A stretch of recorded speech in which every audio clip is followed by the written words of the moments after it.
ছাত্ররা মিছিল করতেছে। কখনো মুরগি মিলনকে ওরা বলেছিল ফার্মের মুরগি, এরা এখন মুরগি মিলন বলতেছে। মোটামুটি এখন মোটামুটি সাপ ও সাপুড়ে লেগে গেছে। শুনতেছি যে দুষ্ট কিছু পোলাপান নাকি যারা শেখ হাসিনা সরকার উচ্ছেদ করেছিল, তারাও নাকি বলতেছে তারা শেখ হাসিনা কানবে। এটা আমি মানে কংক্রিট নিউজ পাইনি, লোকজন আমাকে বলেছে। কারণ আমি তো ভিডিও দেখাইতে পারি না, তাই আমি আমি পারবো না। ওটা আপনার চ্যানেলে দেখাবেন, তখন এক্সপার্ট আপনি মানুষ। এই তো আতর আল্লাহর সাথে থাকলে আস্তে আস্তে এক্সপার্ট হবো। আজকে শুধু একটা লিঙ্ক বানায় আনতে 10 মিনিট লেগেছে, আপনি জানেন। তো আমরা বুদ্ধিজীবী, প্রিয় দর্শক আপনারা জানেন যে আমরা পারলে আমরাও বুদ্ধিজীবীদের মতো কথা বলতেও পারি আর লিখতেও পারি, সাইবুল বাতুন টিটু বই তো আছে। কিন্তু আমরা আসলে জনগণের সাথে মিশতে চাই, জনগণের ভাষায় কথা বলতে চাই, জনগণের সুখ দুঃখ বেদনা নিয়ে কথা বলতে চাই, তাদের আকাঙ্ক্ষা নিয়ে কথা বলতে চাই। তাই আমরা এইভাবে কথা বলি। আপনারা জানেন যে একজন মানুষ দীর্ঘক্ষণ কথা শুনতে পারে না। কারণ ওই যে বই কেন মানুষ পড়ে না, কেন মানুষ এত গুরুত্বপূর্ণ কোনো সন্ধান নেই। কালকে যদি এই যে সাইফুল বাতেন টিটু, সে সামরিক ব্যক্তি, সে সৈনিক ছিল একজন, সে যদি সানজুর সেই সমরবিদের বই আনে, আমরা কিন্তু কেউ শুনবো না। কিন্তু এটাই যদি একটু রসকস দিয়ে টিটো আমাদের বোঝায়, আমরা সেটা বুঝতে পারবো এবং শুনবো। কিন্তু এটা কিন্তু ক্লাস করানো হয় সারা পৃথিবীর মেজর সৈনিকদের সামনে না, মেজর জেনারেলদের ক্লাস করা হয়। মেজরও পায় কিনার সন্দেহ, কিন্তু জেনারেলরা পড়েছেই সেই বই সারা পৃথিবী।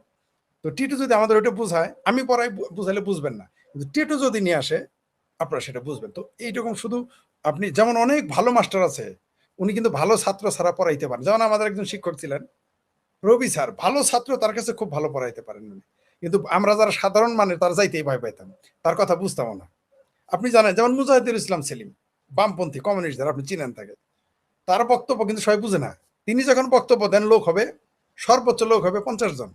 কিন্তু আবার তারই শিষ্যের শিষ্য লাকি, কমরেড লাকি যদি বক্তব্য দেয়, সেখানে কিন্তু 10,000 হবে। কারণ এর মানে এই না যে লাকি বেশি বুঝে, কমরেড মুজাহিদুল ইসলাম কম বুঝে, তা না। বিষয় হলো যে এক একজন এক একভাবে গ্রহণ করতে পারে, এক একজন এক একভাবে দিতে পারে।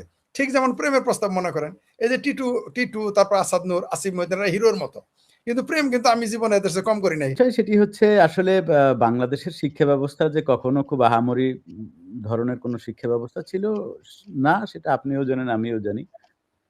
কিন্তু এই যে বর্তমান যে শিক্ষামন্ত্রী, যাকে আমরা আগেও শিক্ষামন্ত্রী হিসেবে আমরা দেখেছি বাংলাদেশে, এহসানুল হক মিলন, এই লোকটা হচ্ছে গিয়ে আসলে একটা আ মানে একটি আ কিভাবে বোঝাবো? মানে he himself is A show. অর্থাৎ আ শো সে করতে পছন্দ করে এবং সে তার ১ম দিনের যদি আপনি দৃশ্যটা মনে থাকে যে সংসদ ভবনের লাফ দিয়া সংসদ ভবন পার হওয়া। হুম, হুম, এই হুম। লোকটা আসলে একটু মানে বেশি শো অফ করতে পছন্দ করে এবং আ নিজের অবস্থান, নিজের যোগ্যতা সম্পর্কে সে খুব একটা ওয়াকিবহাল নয় বলে আমার মনে হয়। আপনার নিশ্চয়ই এই বক্তব্যটি আপনি ভুলে যাননি। সে বলেছিল যে, "পাকিস্তানের শিক্ষা ব্যবস্থা দেখে আমি অবাক। হ্যাঁ, হ্যাঁ, I am" ধন্যবাদ। এই কথা এদের আসলে এটা কি করে বলে বলেন তো? না, এটা এহসানুল হক মিলনদের দ্বারা বলাটাই স্বাভাবিক। হুম, এটা খুব সিম্পল এবং আপনি আ পাকিস্তানের যে কি অবস্থা এইটা মনে হয় আপনি আমি খুব ভালো করেই জানি। সবাই জানে, এখন পৃথিবীর সবাই জানে। পৃথিবীর সবাই এখন মোটামুটি জানে। সেই পাকিস্তানের শিক্ষাকে তার রোল মডেল মনে হয়েছে এবং সে এসে এই আ মানে যাদের সেই ছাত্রছাত্রী তো আপনার আমার কাছে আসলে শিশু এক ধরনের। অবশ্যই শিশু, আপনার সন্তানের নিঃসন্দেহে। বয়স। তো এদের প্রতি আসলে যে আ সে যে আচরণটা করেছে, এটির মধ্যে কোনো আসলে অভিভাবক সুলভ, সে তো আসলে সমস্ত অভিভাবকের অভিভাবক, সে একজন শিক্ষামন্ত্রী। কোনো অভিভাবক সুলভ, কোনো বুদ্ধিদীপ্ত কথাবার্তা আসলে তার ছিল না। সে এসে ১ম এ একটি আতঙ্ক তৈরি করতে দিতে চেয়েছে আসলে সকলের মধ্যে। আ মানে এই করা যাবে না, ওই করে যাব না, আ পরীক্ষার হলে হচ্ছে গিয়ে সিসি ক্যামেরা বসানো, এই সেই পুলিশ নিয়ে ওখানে যাওয়া। এটা দিয়ে আসলে হয়েছে কি, ধরেন সকল ছাত্রছাত্রী তো আর নকল করে না। কিন্তু এই ব্যক্তিটা আসলে আ প্রকারান্তরে বাংলাদেশের সকল ছাত্রছাত্রীকেই এক ধরনের অসৎ তারা। এটি সে একদিকে যেমন দেখাতে চেয়েছে, পাশাপাশি সে অ্যা নিজে এক ধরনের শো অফ করে এই জায়গাটায় এসছে এবং সে যেটি করেছে সেটি হচ্ছে গিয়ে আপনার মানে তার যে শব্দচয়ন, তার কাদের সাথে জি। কিভাবে কথা বলতে হবে, সেটি আসলে সে জানে না। কিন্তু এইখানে আবার আরেকটি কথা বলার রয়েছে। সেটি হচ্ছে এই যে আন্দোলনের যে সমস্ত ছাত্রছাত্রীরা এসছে, তাদের মধ্যে কিন্তু আসলে অ্যা এটি যে তারা সবাই ছাত্রছাত্রী তারা তাদের অধিকার প্রতিষ্ঠার জন্য এসছে, এটিও কিন্তু আবার খুব একটা সত্যি নয়। এখানে জামাতের ইন্ধন রয়েছে। জামাতের ইন্ধন সবসময়ই থাকে। সে যে সবসময়। সরকারই হোক, তার জামাতের একটা ইন্ধন থাকে। কিন্তু আসলে প্রকৃতপক্ষে যেটি নিয়ে আমাদের আন্দোলন করা উচিত ছিল বা যেটি নিয়ে আমাদের আন্দোলনের দিকে যাওয়া উচিত ছিল, সেটি হচ্ছে আমাদের শিক্ষা ব্যবস্থা। আমাদের শিক্ষা ব্যবস্থা সেই ঘুণে ধরা শিক্ষা ব্যবস্থা। আমি আপনাকে গ্যারান্টি দিয়ে বলতে পারি যে পৃথিবীর আ কোনো দেশেই ৩৩ মার্কে পাস এই জিনিসটা কিন্তু নাই আসলে ভাই। নাই, এখন নাই। পৃথিবীতে এখন আর নাই। এখন আর নাই। ৩৩ এ পাস কেন হয় সেটি সম্পর্কে আপনি খুব ভালো জানেন। তা আমি একটু দর্শকদেরকে একটু জি, বলে দেই। বলেন, বলেন। সেটি হচ্ছে ব্রিটিশরা আমাদের উপমহাদেশের মানুষদেরকে দিয়ে যেই ধরনের কাজ তারা শিক্ষিত মানুষদেরকে দিয়ে যেই ধরনের কাজ করাবে, তাতে তারা যদি ৩৩ পেয়ে পাস করে, ইটস ভেরি মাচ সাফিসিয়েন্ট। এটা একদম যথেষ্ট। তো যার কারণে এবার আ বেশিরভাগ মানুষই তো আসলে উচ্চশিক্ষায় আগ্রহী না। যার ফলে তারা ৩৩ এ পাস এই জিনিসটায় এক ধরনের শান্ত থাকে, মানে থাকে এবং তারা ওই ধরনেরই কাজবাজ আসলে ওই সময় থেকে করত।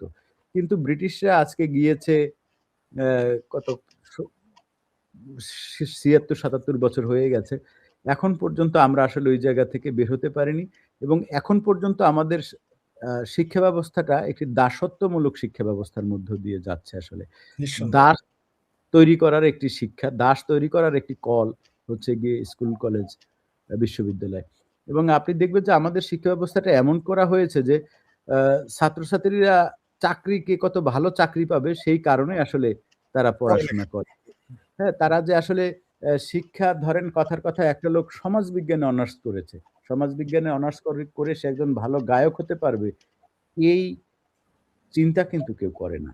একজন রাইট। ভালো নায়ক, অভিনেতা হবে, একজন ভালো নৃত্যশিল্পী হবে, একজন ভালো আ মানে অন্যান্য যে সমস্ত একজন ভালো দার্শনিক হবে।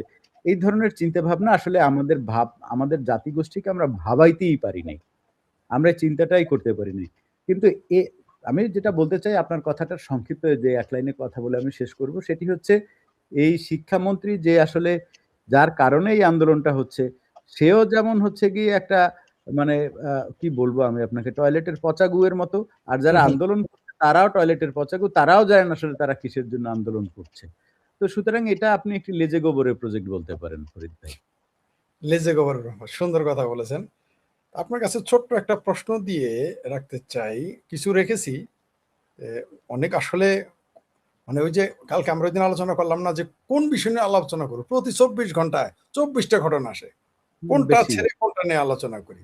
যেমন এই যে একটা শিরোনাম আসছে, জুলাই হত্যার শহীদ এখন সৌদি আরবে মামলার বাদী ভুয়া। আরেকটা এক্সাক্টলি। জায়গায় এসেছে আরেকটা জায়গায় এসেছে যে জুলাই সন্ত্রাসী মানে যে শহীদ হয়েছে ঘোষণা সে টিভিতে কথা বলতেছে। এটা এটা আমাদের ওই যে ফারহানা ইন্দ্রার হাসব্যান্ড পলাশ ভাই বলেছেন। আর এটাও আমাদের এটা এই ২ টা ঘটনা দেখেন। একটা হইলো যে তারা একটা সৌদি আরবে আছে, আরেকটা টিভিতে এসে কথা বলতেছে। এই ব্যাপারে যদি খুব শর্টকাট কিছু বলতেন আমাদের। কারণ আপনার কাছে আজকে ছোট হ্যাঁ, এই যে রাইট। আপনার কাছে হ্যাঁ, রাইট ঠিকই বলছেন। সংক্ষিপ্ত কিছু প্রশ্ন আছে। আমরা অনেকগুলো বিষয়ে কথা বলব। জি, প্লিজ। ১ম এ আমাদের সেই খাসকাটা জায়গায় যেতে হয় সেটি হচ্ছে meticulous design. Meticulous design, yes. Meticulous design এবং এই আ ১ম এ আসলে আমার একটু ২ মিনিট আওয়ামী লীগকে গালি দিয়ে আসলে এই কথাগুলো শুরু করা উচিত। কিন্তু বেচারারা এখন বিপদে আছে, ঝামেলায় বিপদ। আছে বলে আমি গালিগালাজ করলাম না। আ দেখেন এই যে আপনি যে বলেন যে একজন সৌদি আরবে আছে, আরেকজন টিভিতে একজন বক্তব্য টিভিতে কাজ করছে, আরেকজন মানে শহীদ। নানা জায়গায় নানাজন আছে এবং জুলাই শহীদ আপনি খুব ভালো করে জানেন যে যাত্রাবাড়ীতে যে ধর্ষণ করেছে, সেই ধর্ষককে হুম, যে হত্যা করেছে, সেও জুলাই শহীদ এবং তার পরিবারও কিন্তু ভাতা নিচ্ছে। ভাতা নিচ্ছে। শহীদের যেটা সো কল্ড সেটা কিন্তু নিচ্ছে।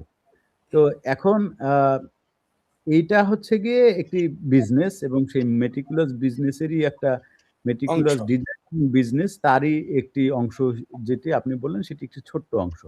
কিন্তু আমি একটু এর ফাঁকে একটু অন্য কথা বলতে চাই। কেন আসলে আওয়ামী লীগকে উঠতে বসতে গালাগাল করা উচিত?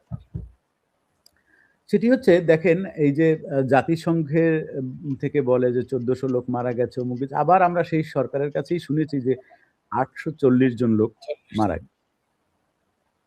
এবার এই 840 জন লোক মারা গেছে একটি সরকার পতন আন্দোলনে, এটি কিন্তু একটি অনেক বড় সংখ্যা। এটি কিন্তু আপনি কোনোভাবে অস্বীকার ছোট করতে না, না একজনের মৃত্যু হলে সেটাকে তো আমার মৃত্যু তো মৃত্যুই। মৃত্যু তো মৃত্যুই। এবার কথা হচ্ছে হত্যাগুলো কারা ঘটিয়েছে, কখন মারা গেছে, কিভাবে মারা গেছে, এই বিষয়টি আসলে আমাদের উন্মোচন করা অনেক বেশি জরুরি। কারণ এই দায় কিন্তু আওয়ামী লীগের মাথায় ওই সময়ের যে চেপে সন্ত্রাসীরা চেপে বসে তারা আছে, চেপে বসে আছে। চাপিয়ে দিয়েছে এবং এমনভাবে চাপিয়ে দিয়েছে যে আওয়ামী লীগ চাইলেও এই বোঝা মাথা থেকে কিন্তু ফেলতে পারতেছে না, ফেলতে সরাতে পারতেছে না। পারছে না। কিন্তু এইখানে যেটি বিষয় সেটি হচ্ছে যে বর্তমান যুগ হচ্ছে তথ্য প্রযুক্তির যুগ। হুম, আপনি যে শেখ ফরিদ এখানে বসে আমার সাথে লাইভ করবেন, এটি কি হুম। আপনি যখন আ অনার্স ফার্স্ট ইয়ারে পড়েন, তখন কি জীবনে এটা আপনার কল্পনায় আসছে যে এই কিসের ধরনের একটা অনার্স ফার্স্ট ইয়ার? এটা তো ১৫ বছর আগে কেউ কল্পনা করে নাই। আগেই আপনি এটা চিন্তাও করতে পারেন নাই। স্বপ্নেও দেখে নাই। স্বপ্নেও দেখেন নাই। এবার দেখেন আমি যেটা বলব সেটি হচ্ছে এই যে ৮৪০ জনের মধ্যে আমি আপনাকে এটি খুব সুন্দরভাবে প্রমাণ করে দিতে পারবো যে এই ৮৪০ জনের মধ্যে বেশিরভাগ লোক কিন্তু আসলে আওয়ামী লীগের বা পয়েন্ট টু তৎ বি নোটেড। চমৎকার কথা বলছেন। তৎকালীন তৎকালীন সরকারের পক্ষের লোক মারা গেছে। সেটিকে যদি আমরা পুলিশ থেকে শুরু করি, পুলিশ তারা দাবি করছে ৪৪ জন পুলিশ মারা গেছে। এটা হচ্ছে সরকারের দাবি। যদিও সরকারের। পুলিশের অনেক ঊর্ধ্বতন কর্মকর্তা আমার বন্ধু আছে, আপনারও বন্ধু আছে, তাদের কাছ থেকে আমরা জেনেছি যে এটির সংখ্যাটা বেশি। এবারে আমরা ১ম এ আসি হচ্ছে গিয়ে পুলিশ। আপনি এই ৮৪০ জন থেকে ৪২ জন পুলিশ ৪৪ জন পুলিশ বাদ দেন। থাকলো কয়জন? থাকলো হচ্ছে গিয়ে ৭০০ আ প্লাস। ৯৬ হুম, ৭৯৬ হুম। জন থাকে। এই ৭৯৬ থেকে আপনি ছাত্রলীগের হচ্ছে গিয়ে যে ৩০ জনকে হত্যা করা হয়েছে চিটাগংয়ে ছাদ থেকে ফেলে, আপনি তাদেরকে বাদ দেন। ১৯ জন লোক মারা গেছে জাবের জাবের কোম্পানির হোটেল পোড়াতে গিয়ে হ্যাঁ, হ্যাঁ, ওইখানে মারা গেছে হোটেলে। আ যশোরে। আপনি হুম। সেই ১৯ জনকে বাদ দেন। আপনি গাজী, বাদ দেন গাজী, গাজী কার আসছি, গাজী টায়ারে। হ্যাঁ। আমি আসছি। আপনি বাদ দেন সিরাজগঞ্জের সেই ৭ জনকে যারা আওয়ামী লীগ নেতার বাড়ি লুট করতে গিয়ে ২ জন বিএনপির নেতার লিডারের ছেলে এবং একজন জামাতের লিডারের ছেলে পাশাপাশি আরো আ ৪ জন অর্থাৎ মোট ৭ জন যে ওখানে মারা গেছে, সেই ৭ জনও